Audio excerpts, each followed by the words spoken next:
যে দানব হাসিনা এই দেশটাকে কতটা ধ্বংস করে গেছে। দানব শেখ হাসিনা, ফ্যাসিস্ট শেখ হাসিনার যে জুলুম, সেই জুলুম নিয়ে যেন আলোচনা ইতোমধ্যে কমে গেছে। আমরা অনেক বেশি আলোচনা করছি বর্তমান সরকারের ভালো খারাপ মন্দ এসব নিয়ে, কিন্তু তার থেকে কি বেশি আলোচনা হওয়া এখনো উচিত ছিল না যে দানব হাসিনা এই দেশটাকে কতটা ধ্বংস করে গেছে। কিন্তু সেই আলোচনা আমি কম শুনতে পাচ্ছি। এটাই বাঙালি মুসলমানের স্মৃতিশক্তি কম হওয়ার একটা প্রমাণ। তো আমি আমার দেশের প্রসঙ্গে অনেক কথা হয়েছে, আমি সংক্ষেপে দুই একটি কথা বলতে চাই। কারণ হলো এই যে মহান বিপ্লব ঘটে গেল জুলাই এবং আগস্টে, এই বিপ্লবে যে তরুণ ছাত্র জনতা, যাদের মধ্যে আজকে অনেকে উপস্থিত আছে, যারা নেতৃত্ব দিয়েছে, তারা আমার দেশ যখন লড়াই করছে তখন তারা বালক ছিল। তারা আমার দেশের অনেক কিছুই জানে না। একে বাঙালি মুসলমানের স্মৃতিশক্তি নাই, দ্বিতীয়ত যারা বিপ্লবের ভ্যানগার্ড তারা ওই সময় একেবারেই বালক ছিল। তারা জানে না আমার দেশের লড়াইটা কি। কিছু শুনছে, জানছে, কিন্তু তারা জানে না, তাদের ব্যক্তিগত অভিজ্ঞতা নাই। এই জন্য দু একটি কথা আমি শুধু বলবো। আমার দেশের মাস ছেড়ে কি লেখা ছিল থাকতো জানেন? ইয়াং জেনারেশন জানে না। আমার দেশ স্বাধীনতার কথা বলে, মাস ছেড়ে লেখা থাকতো। আজকে এই কথাটা আমার সহকর্মীরা কেউ বলে নাই।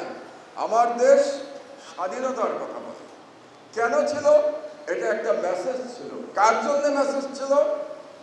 হাসিনার ফ্যাসিবাদ এবং ইন্ডিয়ান হেজেমনি, ভারতীয় আধিপত্যবাদের বিরুদ্ধে মেসেজ ছিল আমার দেশের, যে আমার দেশ স্বাধীনতার কথা বলে।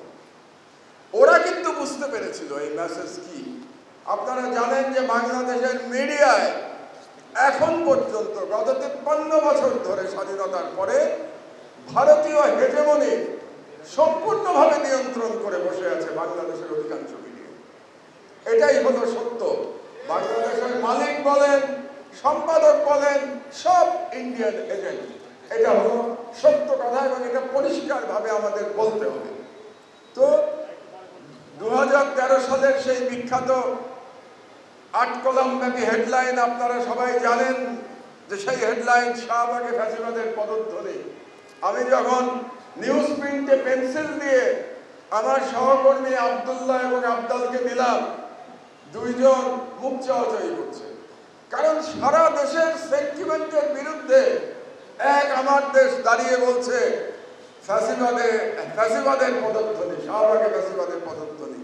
সেদিন ঘটনাচক্রে একজন উপস্থিত ছিল, আমার দেশের না, তিনি আজকেও উপস্থিত, তাকে দেখতে পাচ্ছি আমি। এবি পার্টির প্রধান মজিবুর রহমান মঞ্জুও সেদিন বসা ছিল ওখানে। তো মঞ্জু আমার ওই লেখা শুনে এবং ও হতভম্ব হয়ে গেল। এখন হতভম্ব হয়ে কি বলবে? আমাকে তো কিছু বলতে পারে না, আমি তো অসম্ভব ঘাটতারা মানুষ, কাজে আমাকে বলে কোনো লাভ নাই। সেও বোকার মতো কিছুটা আবদালের দিকে তাকায়, জাহিদ চৌধুরীর দিকে তাকায়, আবদুল্লার দিকে তাকায়। তো ওটা একটা ইতিহাস হয়ে গেল 2013 সালে শাহবাগে ফ্যাসিবাদের পদধ্বনি। কিন্তু আরেকটি বিষয় আপনারা জানেন না, আমার সহকর্মীরা ভুলে গেছে। তারও 4 বছর আগে আমি লিখেছিলাম, এই আমার দেশেই লিখেছিলাম, ফ্যাসিবাদের দিকে সরকারের যাত্রা। এটা কবে লিখেছিলাম জানেন? যখন ফ্যাসিবাদ শব্দ আসেই নাই, স্বৈরাচারের উপরে আমরা উঠতে পারি নাই, স্বৈরাচার ফ্যাসিবাদের পার্থক্য জানতাম না। তখন আমি লিখেছিলাম 2009 সালের এপ্রিল মাসে।